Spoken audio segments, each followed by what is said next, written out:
Às vezes, e isso não é só no mercado brasileiro, né? Tem gente especialista em querer desarticular o mercado, criar problemas no mercado para que se tire vantagens. E o assunto que nós vamos falar hoje é sobre o preço do tabaco, que é um motivo de que nós entendemos de abrir esse espaço para a FUBRA, porque isso surgiu, há rumores, há informação de que tem gente que fala coisas que não condizem com a verdade e isso cria um pânico na população, principalmente em pequenos e médios produtores do tabaco. Vamos ao assunto que interessa. Essas notícias que estão sendo jogadas aí ao mercado, Marcílio, de que há uma super safra, um problema, empresas produtoras não estão comprando. O que tem de verdade ou de inverdade nessas notícias, hein? Bem, Fábio, quando se fala em super safra, a FUBRA nunca anunciou uma super safra para a safra 24 e 25, quando se fez e quando se faz a estimativa em meados de novembro, quando toda a lavoura já está praticamente cultivada em todas as regiões do país, e nós anunciamos, então, uma safra normal dentro da média histórica de produtividade que é possível produzir e, consequentemente, a partir daí, alguns interesseiros também já começaram a contestar, dizendo que isso era uma super safra. Porém, com o aumento de área cultivada pela segunda vez consecutiva, segunda safra consecutiva, pelo entusiasmo que os produtores tinham na remuneração razoável ou até boa, como foi o do ano passado, pagando acima da média da tabela, e isso foi bom, porém, o produtor tinha menos tabaco, porque houve uma grande quebra na safra do ano passado, em mais de 20%. E, em consequência disso, aumentou o entusiasmo e o plantio do tabaco.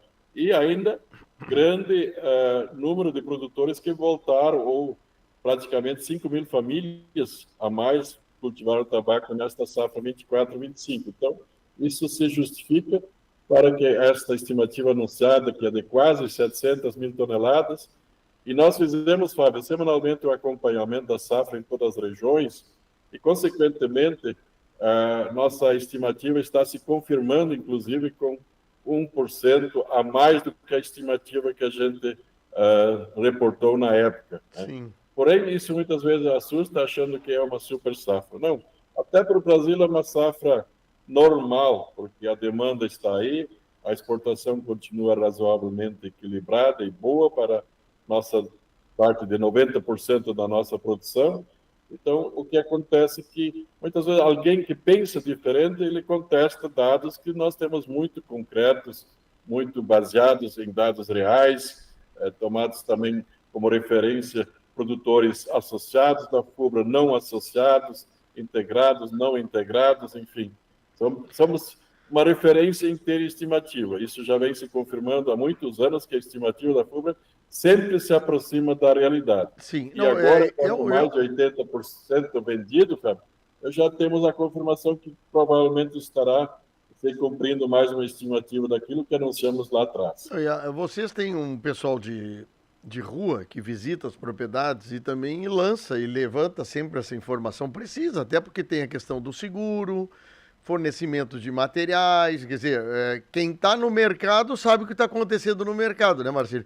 A Então, grande parte disso sai da própria ficha oficial de inscrição do tabaco que é assegurado, mas isso não é o total, como eu disse, em sim, torno de 80%. Os demais são daqueles produtores que não optam pelo seguro, que também é feito uma lista e que dizem quanto plantaram, mas não querem aderir ao seguro. E, além disso, é sempre também levado em consideração um pequeno índice de pessoas que não plantam nem no sistema integrado, que são agregados a esses e não tem compromisso com a empresa e vice-versa. Então, sim. planta o tabaco e entra no mercado, né? Eu me lembro quando terminou a safra do ano passado, a compra que estava com aqueles preços assim bons para o produtor, como tu disseste, né? E obviamente nós estamos vendo outras commodities como a soja ou o arroz, né, Marcelo, que dá para traçar um paralelo em algumas coisas, mas isso geralmente depende do tempo, do clima, da chuva, tem uma série de coisas que acontecem, né? E sempre há uma temeridade por parte dos dirigentes da empresa, e eu me lembro bem como tu há muito tempo está falando. Pessoal, não é quantidade, nós temos que melhorar a qualidade. Se você tem condição de plantar 30, planta 30. Não adianta aumentar para 40 se tu não vai cuidar da lavoura direito. Então, ter qualidade no produto. Claro que quando há um problema de quebra de safra, né? Aí nós temos uma indústria que vai precisar comprar e compra às vezes de roldão as coisas do jeito que tá. Mas quando há uma safra normal, como está acontecendo em 2025, a qualidade, a aparência do produto, isso é o mais fundamental nesse momento, né? E aí, e isso está sendo. Como é que chega essa informação para vocês? Quem é que está divulgando? Quem é que. Por que, que o pessoal vai no produtor rural e planta essas notícias, essas inverdades, hein, Marcelo? Bom, sei lá, às vezes são interesseiros que não estão dentro da cadeia, ou não são fiéis, ou não são diretamente nem envolvidos, ou até mal intencionados, eu diria, que se aproveitam de informações infundadas. No mercado existe isso, existe o interesse, existe a concorrência, às vezes concorrências desleais, entre as próprias empresas fumageiras, tem empresas que são associadas ao Cine de Tabaco, outras nem são, não seguem nenhum sistema, só fazem a compra e venda, a comercialização, sem nenhum compromisso, de certa forma, com o setor. Quando está bom para eles, eles vão lá e compram e pagam bem. Sim. Quando o mercado não é favorável, eles não estão nem aí. Né? Eles É. não têm relacionamento fixo com o produtor. Então, tem várias questões nesse mercado que é grande e muito importante. Então, esse borbulho aí, ele surge em decorrência de algumas circunstâncias, né? Sim, é. O preço do tabaco aí de um mês e meio para cá, ele deu uma pequena reagida, né? Como é que tá isso? Sim, desde o início nós tivemos certa contestação e uma compra, de certa forma, com algumas exigências de classificação, não tão rígidas quanto safras bem longínquas lá atrás. A classificação foi tolerante, de uma certa forma, mas mesmo assim a média da compra ficou assim aquém daquilo que o produtor esperava ou espera. Então, muitas vezes o mercado reage em algum momento e esse ano tem tudo favorável para ter uma boa compra, sim, porque a classe não sendo exigida, mas tem qualidade no tabaco. A grande maioria das regiões produziu tabaco com qualidade. E aí, em certo momento, esse mercado de exportação é favorável para comprar bem, às vezes até o preço reage durante a safra. Durante a Nós safra. sempre falamos que o bom é que o produtor tivesse uma compra do início ao fim num patamar justo, né? Isso que nós sempre defendemos com muita ênfase. Às vezes está uma reação no meio do caminho para cima ou até para baixo, às vezes como já ocorreu diversas vezes no passado. Yeah. Nos últimos anos, felizmente, sempre tem tendência de ser melhorado e no final da safra para um preço médio melhor. A comercialização da safra 2024-2025, tu falaste em percentual que já tem comercializado. Quantos por Ele está cento? indo na reta final, temos aí dados pesquisados até o final da semana que em torno de 86% da safra já está comercializada.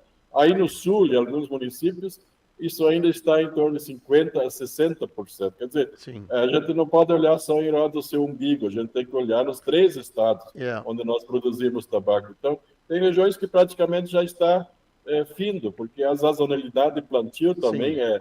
é diferente, planta-se mais cedo, em alguns lugares mais tarde.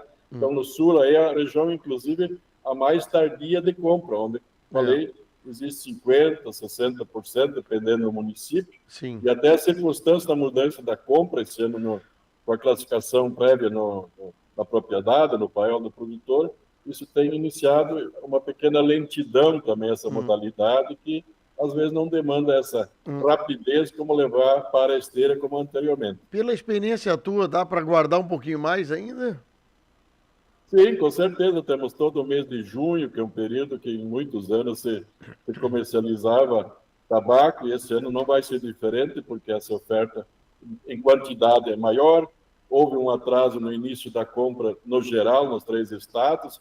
Ao invés de dezembro, que muitos já compravam em alguns momentos, esse ano a compra foi mais tardia. Inclusive, o preço da tabela mínima, embora algumas não chegamos a um acordo, mas tudo isso saiu somente em janeiro. Então, começou mais tardiamente. Então, e justifica também a comercialização para um tempo mais extenso. Sim, entendi. E como tu disseste, algumas regiões podem e devem ser mais tardes em função da colheita, da preparação da safra. Mas essa presença tua no programa aqui, Primeira Hora, nos ajuda, nos engrandece e também esclarece ao produtor rural de que muitas vezes na boca pequena aí de gente que está mais interessada no caos, larga notícia ruim para as pessoas entrarem em desespero, e o presidente da FUBRA aqui está nos esclarecendo de que não tem nada de anormal, a coisa segue firme, forte, com o nosso tabaco sendo valorizado e com qualidade. É isso, Marcelo? Inclusive, Fábio, no dia de ontem, a FUBRA, nós anunciamos uma nota de esclarecimento, porque Sim. algumas regiões muito fortes haviam boatos, comentários ou informações de que a FUBRA teria interagido ou teria interferido na questão da compra, que estava numa forma de ascensão, embora não deu queda, mas algumas empresas deram alguma mudança. Alguém fez comentários que a FUBRA teria interagido para que isso mudasse. Que bom se fosse que nós tivéssemos um poder para mudar esses preços de mercado, para cima ou para baixo, mas não é esse o intento, jamais seria, enquanto a FUBRA muitas vezes luta para conseguir um pequeno índice de aumento na tabela e um preço justo, alguém pensa que a FUBRA agora interage para mudar esse esquema de compra. Isso é uma questão muito mercadológica. Logo, isso deve se superar, porque as empresas, às vezes, até param, mudam, e é uma questão de mercado. E nós não temos essa capacidade de interagir para mudar o preço, principalmente para baixo, que seria uma incoerência, uma mentira total. Né? É isso que eu ia dizer. A gente que conhece a FUBRA há muito tempo é simplesmente uma incoerência, uma inverdade desse assunto. Obviamente que a FUBRA tem interesse, juntamente com todos os seus associados, que a coisa flua para frente, nunca para trás, né, Marcelo? Mas olha, muito obrigado pelo teu esclarecimento, obrigado por ter participado conosco no programa e é bom que o produtor rural que nos ouve está aí de viva voz aí, o presidente da FUBRA trazendo esclarecimentos. Obrigado, Marcílio.